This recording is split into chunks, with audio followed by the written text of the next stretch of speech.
L'année 2020 avait commencé comme les autres par le rendez-vous de janvier de PSIA, le Youth and Leaders Summit, avec Ban Ki-moon en invité vedette. L'initiative Make It Work pour le climat se traduisait aussi par la visite de chefs traditionnels amazoniens ou d'Isabelle Autissier du WWF. Attentifs à l'actualité politique, élèves et enseignants anticipaient les municipales. Travaux de recherche, conférences, par exemple le 19 février avec des maires ruraux, et aussi un débat organisé par les étudiants de Poitiers avec les candidats de leur ville. Le coronavirus sévissait déjà en Asie, et c'était le sujet de la communication de Guillaume Lachenal, du Media Lab, à notre nuit des idées. Et puis, mi-mars, le confinement obligeait nos campus à fermer. En quelques jours, il faut basculer tous nos cours sur Internet, mais aussi rassurer et accompagner les étudiants disséminés dans le monde entier et mettre en place un fonds de soutien pour ceux qui se trouvent en difficulté face à la crise. Au total, ce sont près de 200 000 séances et 2 millions d'heures de cours qui se sont déroulées en ligne.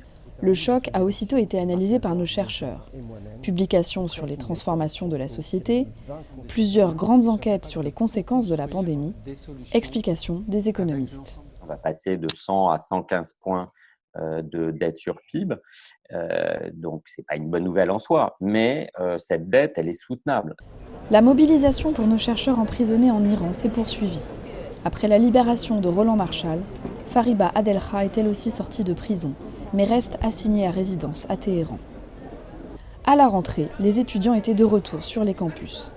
C'était l'occasion d'accueillir, à Reims et à Paris, la première promotion du Bachelor of Arts and Sciences, une double licence inédite qui associe sciences et sciences sociales. En fait, nous allons étudier l'impact de l'homme sur la Terre, le réchauffement climatique, comment gérer durablement les ressources, la transition énergétique. Fin octobre, reconfinement.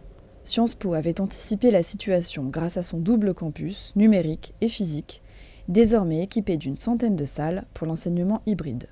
C'est sur Internet aussi qu'en novembre se sont déroulées les journées portes ouvertes, un record de fréquentation avec près de 20 000 visiteurs. L'attractivité de Sciences Po ne se dément pas. Elle est d'autant plus justifiée par l'essor de Civica.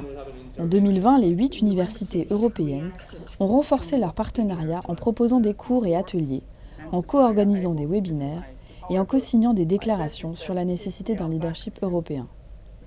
Sciences Po, pour sa part, a accueilli 8 nouveaux académiques dans sa communauté permanente. 2020 a vu aussi l'annonce des nouvelles modalités pour l'entrée en première année. Désormais, tous les candidats passeront les mêmes épreuves. Une procédure plus claire et plus lisible qui donne sa chance à tous les talents.